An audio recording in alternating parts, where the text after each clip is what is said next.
Shalom sahabat Kabari, senang sekali kita dapat bertemu kembali. Saya percaya bahwa Tuhan senantiasa menyertai, melindungi, dan memelihara serta memberkati kita semuanya. Sahabat Kabari yang dikasihi Tuhan, pada hari ini tema kita adalah bertekun dalam doa.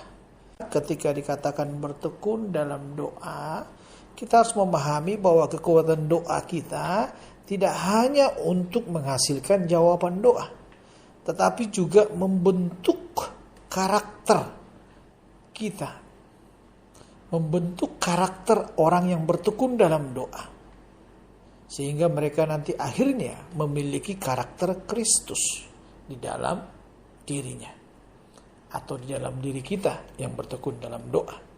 Jadi bukan hanya akan menghasilkan jawaban doa, tetapi yang terutama adalah ketika kita bertekun dalam doa itu, maka di dalam diri kita ini akan terbentuk karakter Kristus. Kenapa saya katakan karakter Kristus? Karena ketika kita berdoa itu, maka terjadilah hubungan intim kita dengan Tuhan. Lama-lama kita berbicara dengan Tuhan. Semakin banyak waktu yang kita gunakan berbicara dengan Tuhan di dalam doa-doa kita, kita membangun hubungan yang intim dengan Tuhan lama-kelamaan, maka di dalam diri kita ini kita akan memiliki karakter Kristus. Kita tahu bersama bahwa Kristus itu memiliki karakter yang sangat kuat. Dia kuat menghadapi penderitaan yang sehebat apapun. Dia kuat menghadapi hinaan yang sehebat apapun terhadap dirinya. Dia kuat menghadapi segala ocehan apapun terhadap dirinya. Dia kuat menghadapi badai kehidupan apapun yang menerpa hidupnya. Oleh karena itu sahabat yang dikasihi Tuhan, kita perlu bertekun di dalam doa. Akan bacakan buat kita semuanya dari Matius 7 ayat 7. Firman Tuhan berkata, mintalah maka akan diberikan kepadamu, carilah maka kamu akan mendapat, ketoklah maka pintu akan dibukakan bagimu. Nah, perlu kita memperhatikan di sini kata minta, kata cari, dan kata ketok. Adalah kata kerja yang dilakukan secara terus-menerus sampai menghasilkan sesuatu. Orang yang meminta tidak akan berhenti meminta sebelum dia mendapatkannya. Orang yang mencari tidak akan berhenti mencari sebelum dia menemukannya.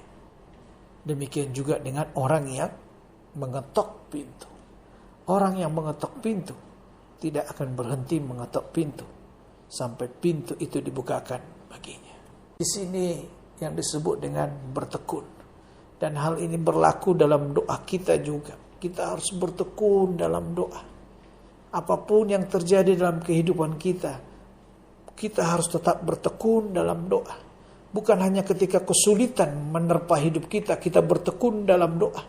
Ketika kita juga dalam keadaan sehat, kita diberkati Tuhan, kita mengalami hidup dalam kelimpahan, usaha kita maju, pekerjaan kita diberkati Tuhan, dan juga keluarga kita semuanya sehat, bahagia, diberkati Tuhan.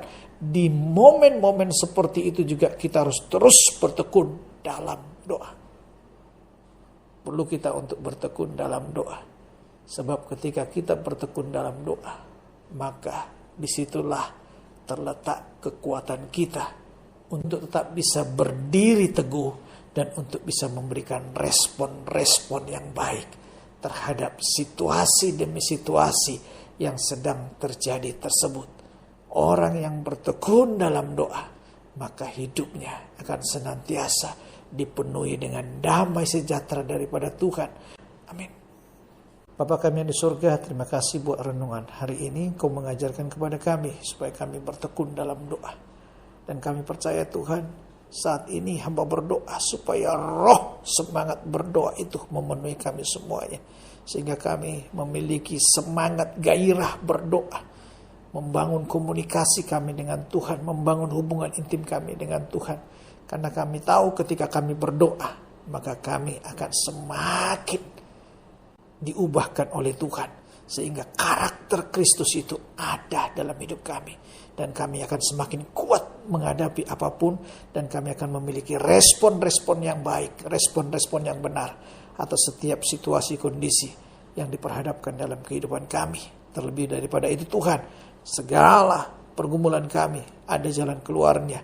Doa-doa kami pasti dijawab oleh Tuhan, dan berkat Tuhan berlimpah bagi kami semuanya. Dalam nama Tuhan Yesus, haleluya, amin.